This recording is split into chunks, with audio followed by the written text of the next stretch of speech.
അക്ഷരമുറ്റം quiz part 3. First question. ലോകത്തിലെ ഏറ്റവും ഉയരത്തിലുള്ള റെയിൽവേ ആർച്ച് പാലമായ ജമ്മു കാശ്മീരിലെ ചെനാബ് പാലത്തിൻ്റെ മുഖ്യ എഞ്ചിനീയർ ആരാണ്? Answer doctor G മാധവീലത.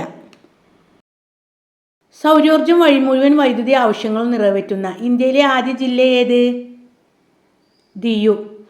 ഇന്ത്യയിലെ ആദ്യത്തെ സൗരോർജ ഗ്രാമം ഗുജറാത്തിലെ മൊതേരയാണ്. ഇന്ത്യയിലെ മഹാന്മാരായ വിപ്ലവകാരികളിൽ അനശ്വരനായ വ്യക്തി എന്ന് ഡോക്ടർ പൽപുവിനെ വിശേഷിപ്പിച്ചത് ആരാണ്? സരോജിനി നായിഡു. കാലിക്കറ്റ് യൂണിവേഴ്സിറ്റി ഡിഗ്രി പാഠ്യ പദ്ധതിയിൽ ഉൾപ്പെടുത്തിയ ഭൂമി ഞാൻ വാഴുന്നിടം എന്ന കവിത ആരുടേതാണ്? ആൻസർ ഹിരൺദാസ് മുരളി. ന്റെ യഥാർത്ഥ പേരാണ് ഹിരൺദാസ് മുരളി.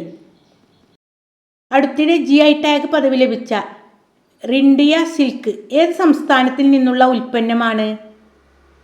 മേഘാലയ. എവറസ്റ്റ് കൊടുമുടി കീഴടക്കിയ ആദ്യ മലയാളി വനിതയാര്? സഫ്രീന ലത്തീഫ്. ഭരണഘടനാ നിർമ്മാണ സമിതിയിൽ എത്ര മലയാളി വനിതകളാണ് ഉണ്ടായിരുന്നത്?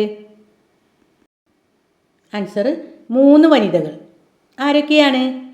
അമ്മു സ്വാമിനാഥൻ, ദാക്ഷായണി വേലായുധൻ, ആനി മസ്ക്രീൻ. പാവങ്ങളുടെ പടത്തലവൻ എന്നറിയപ്പെടുന്ന നേതാവാര്? AK ഗോപാലൻ. കേരളത്തിലെ ആദ്യ മന്ത്രിസഭയിലെ ഏക വനിതാ മന്ത്രി ആര്? KR ഗൗരിയമ്മ. കേരളം മലയാളികളുടെ മാതൃഭൂമി എന്ന പുസ്തകം എഴുതിയ കേരളത്തിലെ മുൻ മുഖ്യമന്ത്രി ആരാണ്?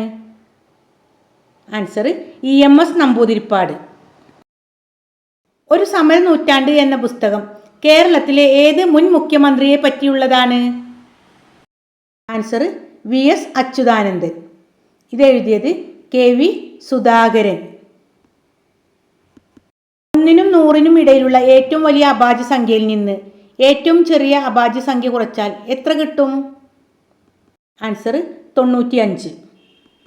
എല്ലാവരും നന്നായിട്ട് പഠിക്കുക. തുടർന്നുള്ള ക്ലാസ്സുകൾ ലഭിക്കാൻ വേണ്ടിയിട്ട് എല്ലാവരും ലൈക്ക് ചെയ്യാനും ഷെയർ ചെയ്യാനും ഇനിയും സബ്സ്ക്രൈബ് ചെയ്യാത്ത കുട്ടികളുണ്ടെങ്കിൽ ഒന്ന് സബ്സ്ക്രൈബ് ചെയ്യാനും മറക്കരുതേ. Thanks for watching.